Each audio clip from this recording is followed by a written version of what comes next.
আসসালামু আলাইকুম, কেমন আছেন সবাই? তো শর্ট ভিডিওতে নতুন একটা আপডেট চলে আসছে, সেটা হচ্ছে শর্ট ভিডিও যারা বানান অথবা শর্ট ভিডিও আপনি যে চ্যানেলে আপলোড করেন, আপনি ওই শর্ট ভিডিও রিলেটেড যে ভিডিও আছে সেই ভিডিওর কিন্তু লিঙ্ক ফুল ভিডিও মানে 10 মিনিটের ভিডিও আপনি সেটা 60 সেকেন্ডে আপলোড করছেন।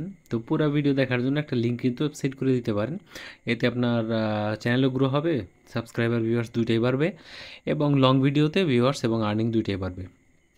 তো সাপোজ একটা আমরা শর্ট ভিডিও নিয়ে নিই, শর্ট ভিডিওতে লিঙ্ক কীভাবে লাগায়, ঠিক আছে? তো আমরা এখানে যেমন দেখেন আমার এই যে এটা শর্ট, যেটার মধ্যে শর্ট চিহ্ন দেখতে পাচ্ছেন মাঝখানেরটা, এটা হলো শর্ট। শর্টের মধ্যে লেখা থাকে শর্ট। এটা আমার একটা শর্ট ভিডিও। তো শর্ট ভিডিওর মধ্যে আসার পরে আপনি এইখানে নিচের দিকে একটা অপশন পাবেন, সেটা হলো রিলেটেড ভিডিও, ঠিক আছে? এখানে নাম অপশন দেওয়া আছে। আমরা কি করব, পেন্সিল আইকনের মধ্যে ক্লিক করব। পেন্সিল আইকনের মধ্যে ক্লিক করার পরে এইখানে আমাদের চ্যানেলের সকল ভিডিওগুলো দেখাবে, ঠিক আছে?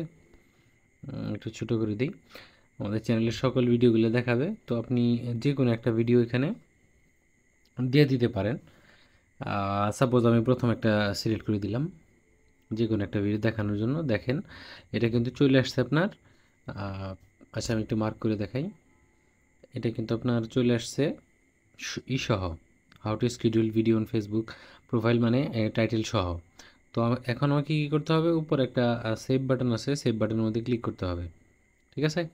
সেভ বাটনের মধ্যে ক্লিক করার ফলে যেটা হলো সেটা হলো এই ভিডিও যখন প্লে হবে তখন এই ভিডিওর নিচে আমার এই ভিডিওটা শো করবে, ঠিক আছে? এখানে ক্লিক করলে সরাসরি আমার যে লং ভিডিওটা এটা কিন্তু আমার ভিউয়ার্সরা দেখতে পারবে। তো এইভাবে শর্ট ভিডিওর মধ্যে লিঙ্ক লাগানো যায় এবং লিঙ্ক লাগানোর মাধ্যমে কিন্তু আপনি ভিউজ, সাবস্ক্রাইবার, আর্নিং সবই জেনারেট বেশি বেশি করতে পারবেন। হোপফুলি ভিডিওটা ভালো লাগছে। ভিডিও ভালো লাগলে অবশ্যই চ্যানেলটা সাবস্ক্রাইব করবেন, লাইক করবেন ভিডিও এবং ফলো করবেন আপনার ফেসবুকেও।